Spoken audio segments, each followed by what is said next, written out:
The movie opens with a terrifying scene of a woman drenched in blood. She is swinging herself with the help of a chain while sobbing. Moments later, she pulls herself up and commits the unthinkable. As she breathes her last, a strange device falls out of her hand. The movie then shifts to a woman named Ella Patel, who is seen attending her friend Sean's baby shower. However, she seems to be unable to find her place within the circle of friends, as everyone is talking about pregnancy and babies. Gross. Ella is a local celebrity architect who has been happily married to Aiden Patel for 10 years. Despite being in her late 30s, Ella does not want to have any children, as she does not want to go through the tough stages of pregnancy. While at the party, her friends ask her when she is going to have children, to which Ella says that she is very happy with her current life. Hearing this, her friends wonder how one can be happy without children. At home, Aiden wants to raise their family as well, but despite this, he is supportive of Ella's decision because he does not want to force her like everyone else does. One day, on the urging of her husband, Ella visits a doctor named Dr. Weber to get tested for breast cancer. This is because her mother died at the same age because of it. It is supposed to be just a regular checkup, but the doctor seems a little too concerned about Ella's decision to not conceive. She suggests that Ella's biological clock is unlike most women, and that with the right medication and treatment, her opinion about childbirth might change. The doctor then talks about a clinic, which is testing out a new hormone drug intended to fix the biological clock of women. She asks if Ella wants to give it a try, but the latter declines, citing her busy schedule.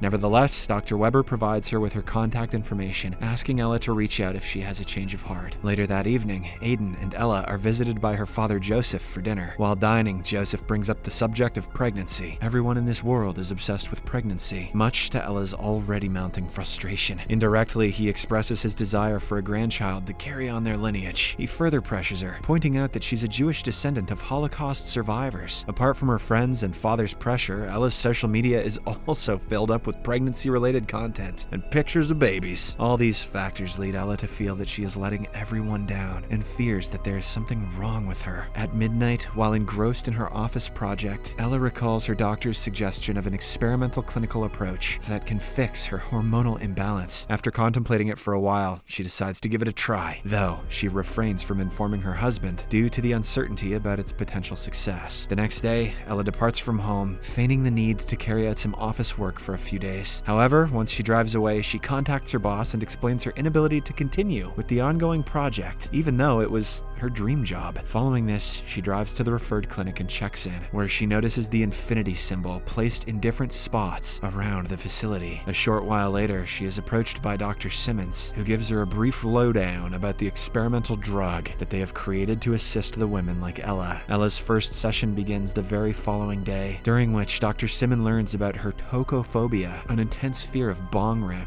pregnancy. She then tries out a sort of Rorschach test on Ella, where she places a few cards in front of her and asks her what she sees. Ella sees three things: a figure of a tall woman, a pile of bugs, and a grandfather clock. Soon, the doctor sets up a treatment plan for her and also provides her with some medicine. In the next therapy session, Ella and the doctor discuss the symbolism behind the three things that she saw earlier. Ella explains that the cluster of spiders or bugs signifies the trauma her family endured during the Holocaust, where the Jewish people were exterminated like bugs. Similarly, Ella interprets the grandfather clock as her family's only heirloom from before the Holocaust, and she perceives it as her grandfather's coffin. This represents the pressure she feels to carry on her family line. After closely considering Ella's insights, Dr. Simmons theorizes that both the bug and the grandfather clock probably stem from Ella's fear since the Jewish Holocaust, which was basically about well-cultured people killing each other. And now, Ella fears bringing a child into a world that is almost the same. The doctor then inquires about the tall woman, but Ella has no idea about that one. That's just a big-ass lady. Following the session, Dr. Simmons proposes that Ella consider implanting a small device inside of her so that she can become pregnant. She explains that the device, in addition to the pills, will permanently remain inside of her and release additional hormones required in order to help with the pregnancy. Ella isn't sure about it and decides to take some time to think. Back in her room, Ella begins to experience unsettling occurrences. At first, she notices a spider on her bed, but it mysteriously vanishes as she tries to kill it, indicating that it's a hallucination. Secondly, the incessant tick-tock of the room's clock disturbs her. She attempts to turn it off, but the clock continues to tick. Unable to bear it, she runs outside and meets with a fellow patient who offers her a cigarette. While they talk, the woman reveals that it's her final night at the facility, and she is feeling like being graduated. After a brief conversation, the woman says goodbye and departs. As soon as she leaves the area, Ella suddenly notices the tall tall woman, prompting her to rush back to her room. Fearing her surroundings, she calls her husband, whose voice helps her to calm down. The following day, Ella undergoes the next stage of treatment. It involves entering a huge tank as part of a desensitization procedure intended to address any psychological barriers related to pregnancy. Upon getting inside the tank, Ella sees some gruesome imagery of childbirth, which deeply unsettles her and prompts her to scream in agony. Urgently, she pleads to be released from the tank. Shortly after, the tank opens, revealing the same tall woman before her. Filled with panic, Ella attempts to flee, but slips in the process and sustains a minor injury to her forehead, rendering her unconscious. After a while, she regains her consciousness and finds Dr. Simmons by her side. Ella inquires about the tall woman, but the doctor asserts that the woman was a clinic nurse, despite Dr. Simmons providing video evidence from both inside and outside the tank. Ella remains unconvinced. She expresses a desire to return home, but Dr. Simmons insists that Ella's choice was voluntary, so she must stick to it or else their work would be in vain. On the final day of the session, Ella is inserted with the device and is asked not to have intercourse for at least 3 weeks. Oh, what the hell's that got to do with it, Doc? Having completed the session, Ella drives back home, but the unsettling visions keep on haunting her. She sees the scary tall woman on the road, which freaks her out, even though that jump scare device has been overused already at this point.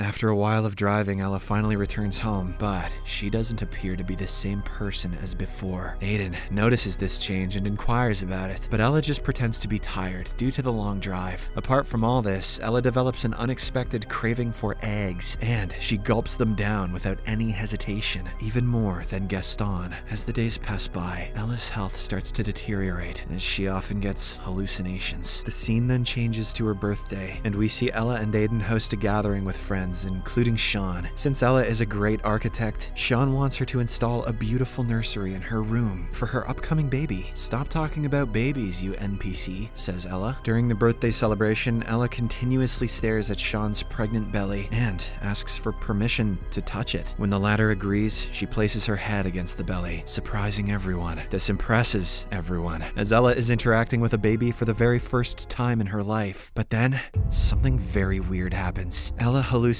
a large spider on Sean's belly, and as a result, she asks her to stay still. Ella then grabs a book and almost hits her friend's pregnant belly, but she is soon stopped by another friend and Aiden, preventing the potential harm. In the following scene, Ella heads to the hardware store to purchase paints for her friend's nursery installation. During her time there, she struggles to distinguish between different colors, indicating that she is going colorblind. Just then, she receives a call from Dr. Simmons, who inquires if she is having any side effects. Despite all the ongoing mental disturbances, Ella falsely claims that everything is all right. After the call, she proceeds to Sean's place to start her work. Sadly, she is unable to focus as the persistent hallucinations and distressing tank video continue to plague her thoughts. Later in the evening, Ella and Aiden pay a visit to Ella's father, and together they go through old family pictures. At this very moment, they stumble upon a hidden picture of Ella's grandmother, who happens to be the same tall woman she keeps having visions of. Here we learn that Ella's fear comes from generational trauma, and she doesn't wish to pass it on. Ella, who is really disturbed by the picture, as well as the ticking sound of the grandfather clock, decides to leave. Upon arriving home, she realizes that she left her pills at Sean's place. Despite the late hour, she rushes to retrieve them. This is when Sean discovers that Ella has ruined her room by painting horrific figures on it. Just then, her water breaks, and she goes into labor. Ella becomes so fascinated by this that she sweeps the water from the floor and smears it on her face.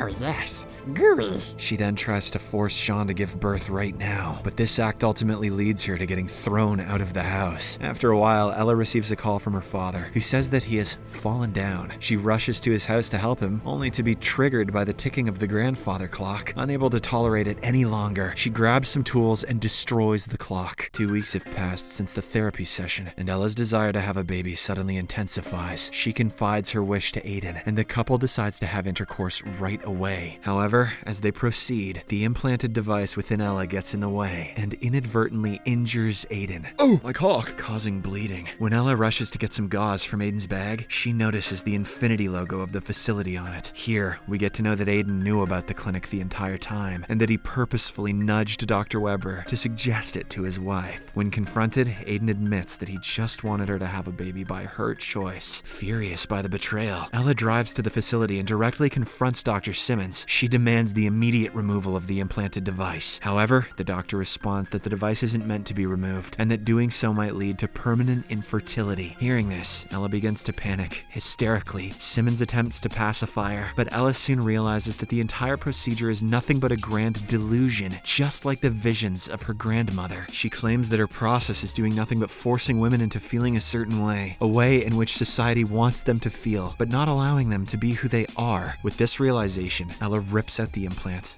on her own. As she does so, she regains her normalcy. Because the colors, which have been absent from her vision, reappear, she finally feels that she has become the same person as she was. Not long after, the police arrive at the facility looking for her, but she drives away immediately. Soon, Aiden calls her and reveals that he was the one who called the police because of what she has done at her father's place. This is when Ella retraces the moment that she was destroying the grandfather clock. In reality, because of the influence of the drugs, she actually killed her father instead of the clock. In her defense, it's an easy mistake to make. Devastated by this harsh reality, Ella pulls over on the side of a cliff road. She exits her vehicle and surrenders herself to the police. The cops handcuff her and are about to escort her away, but Ella suddenly makes a run and jumps off the cliff in a final tragic act. The scene at the start of the movie also depicts a woman who had been implanted with the same device. Her life was destroyed by the hallucinations, so she ended it all, just like Ella.